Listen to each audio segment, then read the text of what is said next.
कुर्सियां और सोफे अपनी असल हालत में मौजूद हैं। इसके अलावा मलिका नूर के लिए तैयार किया गया और दिल फरेब धुनें बिखेरता पियानो आज भी सबकी तवज्जो अपनी जानिब खींच लेता है।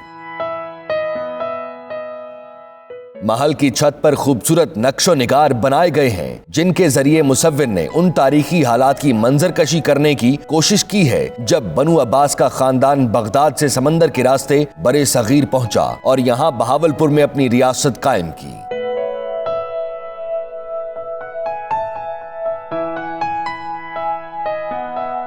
नूर महल में रोशनी के लिए 3 बड़े फानूस थे, जिन पर रोशनदानों से रोशनी पड़ती तो पूरा दरबार और महल जगमगा जाता था। इस महल की खूबसूरती की वजह से देखने वाले इसे पाकिस्तान का ताज महल भी कहते हैं। नूर महल को आकर देखने वाली अवाम इसे पाकिस्तान का ताज महल भी कहती है।